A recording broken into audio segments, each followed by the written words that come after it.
Tapi kan anak nggak mau dilahirkan tanpa ayah. Memang anak tidak bisa memilih Iya, kayak terus gitu. sebagai orang tua misalkan Ya. nih amit-amit aku meninggal, Hmm. apa yang akan ayah lakukan? Masa ayah mau marah sama Tuhan? Hei Tuhan, istriku meninggal. Ilmu itu sangat ideal. Kenyataannya di lapangan kan nggak seperti itu. Literatur itu kan manusia ya yang menciptakan. Kita kan manusia dikasih intuisi sama Tuhan. Ya apa sih gak gelem Gak gelem saliman gitu. salaman. Itu Jangan lupa subscribe dan like video ini. Halo Ayah Aswar. halo.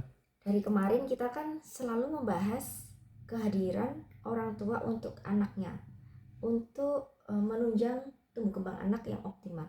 Lalu bagaimana dengan case untuk anak yang terlahir dari orang tuanya itu bercerai atau ayahnya meninggal sehingga tidak ada sosok ayah di dalam hidupnya anak ini?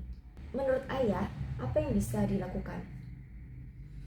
Ya, kalau kemarin tuh pernah baca juga ya kan, dari 100% kehadiran ayah yang ada di Indonesia itu, kalau nggak salah tuh sekitar 23% tuh yang ditinggal ayahnya tidak hadir. Dalam artian tuh dia cerai atau dia memang meninggalkan anaknya untuk bekerja dalam waktu kurun yang lama gitu. Nah, dampaknya seperti apa? Dampaknya tuh memang terutama untuk anak-anak yang masih golden age gitu ya. Jadi dia merasa tidak aman, merasa tidak ada rasa apa ya, percaya diri bahwa kehadiran sosok ayahnya itu ada di sekitarnya gitu.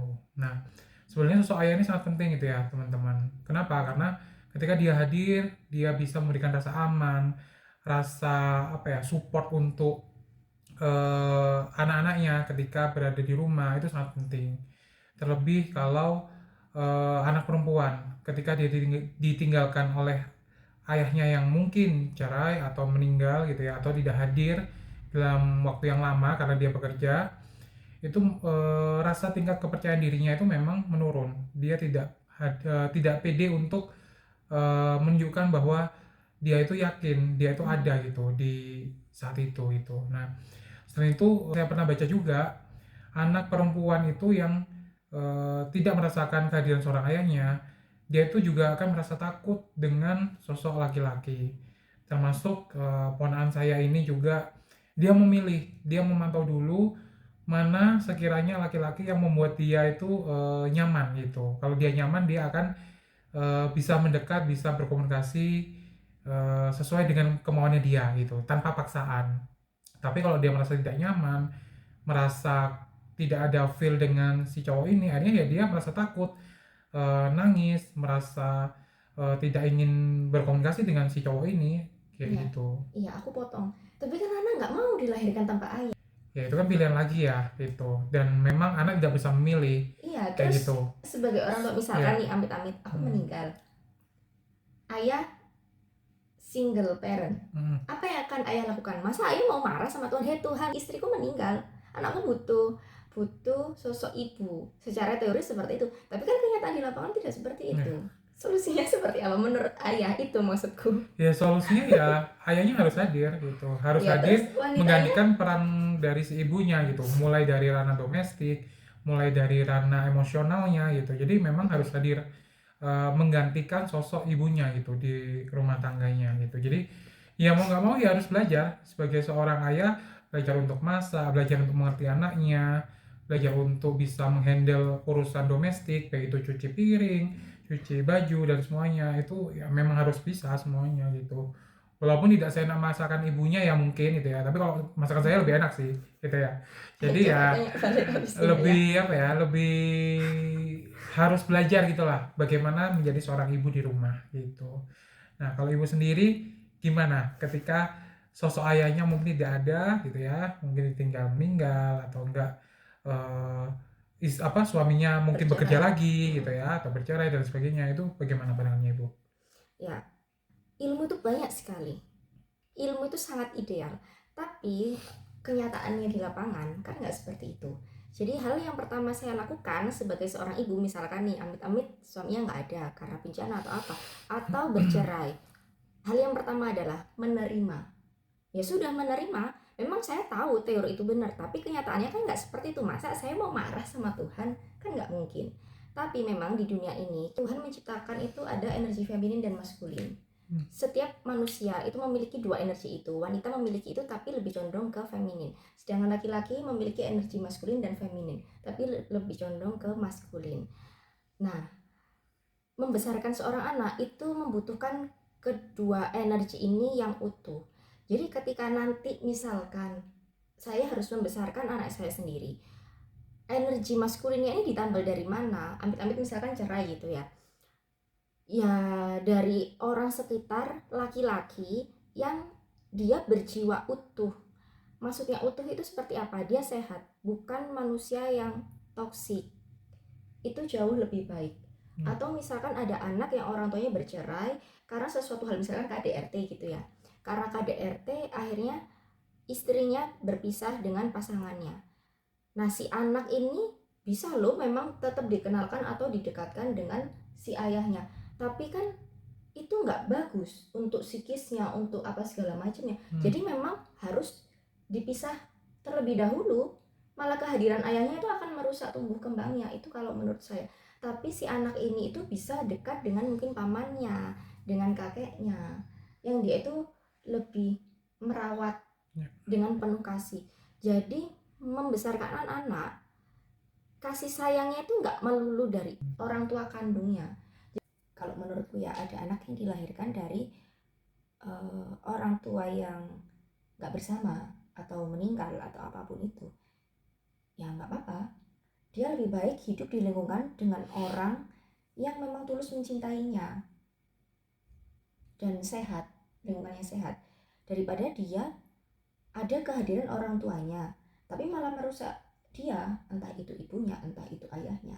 Atau nggak serumah tapi sering ketemu dengan pamannya, sering ketemu dengan kakeknya. Jadi itu ada sosok maskulin yang sehat, dan itu anak akhirnya bisa mencerna, oh seperti ini ya, dekat dengan laki-laki itu seperti ini ya. Jadi itu bukan dia orang yang apa ya, tanpa sosok laki-laki sama sekali. Tapi kalau di lapangan juga kita mungkin ada orang tua single parent yang didekatkan dengan kakeknya, ini anak itu malah merusak anaknya.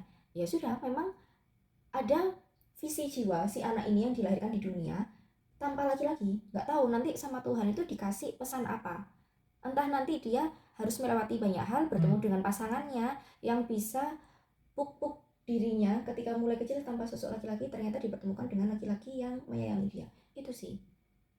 Jadi nggak perlu melekat ke literatur manapun. Malah yang pertama malah pusing. Yang kedua, ya literatur itu kan manusia ya yang menciptakan. Kita kan manusia dikasih intuisi sama Tuhan, dikasih hati nurani. Jadi nanti harus berjalan kemana, ya intuisinya manusia itu sendiri. Terima aja. Itu sih kalau aku. Lebih tepatnya sih ini ya, apa namanya, dia itu dipengaruhi sama lingkungan orang dewasa kayak gitu. Jadi orang dewasa ini akan juga membentuk tumbuh kembangnya si anak-anak ini kayak gitu. Kenapa? Kayak tadi, kalau dia mungkin didekatkan dengan orang-orang dewasa yang toksik, ya dia akan menyerap energinya orang toksik tersebut gitu. Tapi kalau dia dalam lingkungan orang-orang dewasa yang punya energi positif, punya energi yang sehat kayak gitu, ya dia akan menyerap juga energi yang sehat. Tumbuh kembangnya pun juga akan ikut sehat juga kayak gitu. Makanya anak-anak itu kenapa sih kok apa ya, terkadang dia mengamati dulu kalau dia baru kenal kan, mengamati kira-kira aku mau nggak ya bermain sama si orang ini gitu ya, si orang itu gitu. Dia mengamati dulu. Kalau dia mungkin merasa feel-nya dapat, merasa kayaknya aku bisa deh connect sama ini orang. Anak itu akan connect, anak itu akan nempel sama si orang itu gitu. Tapi kalau dia ngerasa feel-nya udah nggak enak, dia udah ngerasanya takut duluan gitu ya, mungkin ya energi yang dibawa sama si orang ini juga kurang baik untuk si diterima dengan anak kecil ini gitu. Akhirnya dia apa, dia menangis, dia ketakutan, dia nggak mau connect, nggak mau nempel gitu. Akhirnya ya sudah, dari situ orang dewasa yang apa ya, menemui anak kecil tersebut ya harus menerima, jangan memaksa, harus dia menggendong, harus dia mengambil, harus dia salaman, harus dia mencium gitu. Jadi kalaupun nggak mau ya nggak apa-apa, nggak usah dipaksa gitu. Intinya orang dewasa yang sehat itu akan juga mempengaruhi tumbuh kembang si anak tersebut gitu sih. Iya, dan ini sih kalau aku pesan ya, satu lagi, anak itu nggak ada pilihan selain menerima, dan dia itu kayak spons ya, kalau katanya Maria Montessori, dia akan menyerap segala macam di lingkungannya termasuk energi. Jadi yang memegang kendali anak ini adalah orang tuanya. Kalau orang tua ini pengen anaknya menjadi anak yang otentik, ya orang tuanya menjadi orang tua yang otentik dulu. Kalau misalkan orang tua ini dulunya mungkin pernah melihat kejadian KDRT oleh orang tuanya yang dulu, itu kan masuk ke alam bawah sadar. Masuk ke alam bawah sadar, biasanya akhirnya wanita ini tuh akan menarik pasangan yang melakukan KDRT juga kalau si wanita ini tuh belum memulihkan dirinya. Tapi wanita ini ketika memiliki anak, dia bisa memilih. Aku akan menyalahkan masa laluku, aku akan menyalahkan orang tuaku, aku akan menyalahkan Tuhan, atau aku akan mengambil keputusan yang berbeda. Aku akan memutus itu. Sehingga anakku nanti tidak menjadi seperti aku yang dulu, atau menerima apa yang aku terima dulu. Itu bisa, orang tua bisa memilih itu. Dan mungkin dari hal sepele ya, anak kecil yang misalkan nggak mau salaman dengan orang dewasa, anak ini tuh sangat peka terhadap energi. Jadi kalau ada anak nggak mau salaman dengan orang dewasa, ya orang dewasa harus tahu pengertian. Tapi kalaupun orang dewasa itu nggak pengertian, nggak apa-apa juga. Tapi orang tua ini bisa memilih untuk ngasih tahu si orang yang memaksa anak untuk salaman, bisa dengan kata-kata yang sangat halus. Oh mohon maaf anak saya masih belum mau. Nanti kalau sudah mau nggak apa-apa biar salaman. Dengan contoh seperti itu. Jadi ya yang bisa memegang kendali anaknya ini orang tuanya. Orang tuanya bisa memilih menjadi orang tua seperti apa. Tapi bukan berarti aku ingin memberikan yang terbaik untuk anakku. Akhirnya kontrol anak segala macam, sama aja nanti akan terjadi chaos juga. Dan chaos adalah zona bertumbuh. Ketika hidup kita chaos bukan berarti hal yang kita lakukan salah, tapi bisa jadi itu nggak selaras, tubuh kita menolaknya, dan kita bisa mengambil cara lain yang lebih ringan. Karena menyambung tadi ya, zona bertumbuh itu tanpa paksaan. Zona bertumbuh itu dia otentik, dia maunya seperti apa. Kalau tadi bilang apa namanya, Ibu Ayu bilangnya ada salaman nggak boleh kayak gitu ya, maksudnya bukan nggak boleh, anaknya nggak mau gitu ya, anaknya nggak mau gitu ya, ya sudah, itu tidak perlu kita paksa. Termasuk pada waktu lalu saya bawa si kecil gitu ya, si Kanaya sama Kanaka itu ketemu sama Mbakungnya ke rumah Mbakung, kita pulang gitu, mau saliman, ayo saliman gitu kan, kakaknya mau salim, terus tadinya aku nggak mau gitu, ya sudah gitu. Oh ya sudah, Dedek mau say hello aja gitu sama Mbak Kong, iya dadah Mbak Kong gitu. Jadi ya sudah gitu. Mungkin dia nggak mau saliman, nggak mau bersentuhan pada waktu itu, akhirnya dia ganti dengan say hello. It's okay, nggak apa-apa. Dan sebagai orang dewasa kita tidak perlu judgement, tidak perlu mengapimi. Kadang kan kalau mungkin beberapa orang dewasa yang pernah saya temui juga, ya apa sih nggak gelem saliman gitu, itu dalam bahasa Jawa, maksudnya gimana sih kok nggak mau saliman kayak gitu ya. Akhirnya anak itu merasa down, merasa nggak, apa ya, kok aku disalahin gitu, padahal menurut dia benar, menurut dia itu dia nggak tahu salah benar, apakah saliman itu benar atau salah, ataukah sehelo cuman sehelo itu salah atau benar, itu dia nggak tahu gitu. Dia hanya tahu apa yang ingin dia lakukan gitu. Kalau aku nyamannya sehelo ya sehelo, tapi kalau aku nyamannya bersalaman ya bersalaman gitu. Jadi itu tadi, kalau kita mau memberikan zona bertumbuhnya si anak, ya kita harus mengikuti kemauan si anak juga gitu, maunya seperti apa, kesadarannya dia itu melakukannya seperti apa, ya terserah dia gitu, karena dia memilih, dia yang mempunyai anggota tubuhnya untuk memilih apakah dia harus bersalaman bersentuhan atau cukup say hello aja. Itu sih. Dan satu lagi, membesarkan anak artinya tubuh anak ini adalah haknya anak. Jadi ketika anak nggak mau salaman dengan orang lain, sedang tidak ingin mencium orang tuanya pengen memeluk, pengen mencium, tapi anak nggak mau, ya sudah nggak apa-apa, karena itu adalah haknya anak. Kita sebagai orang tua dikasih kewajiban untuk membesarkan anak dengan sebaik-baiknya, bukan mengambil alih semua haknya anak, termasuk memaksa anak harus bersalaman, bertemu. Dia sakit atau apa, ada pertemuan keluarga, kita akhirnya harus mengharuskan diri bertemu dengan banyak orang, padahal si anak ini tuh lagi sakit, dia butuh jeda, dia nggak, atau seperti tadi dia suruh salaman aja nggak mau, atau dipeluk orang yang nggak mau, ya sudah nggak apa-apa. Itu sih kalau dari saya. Sekian dulu. Udah itu aja. Dadah. Bye.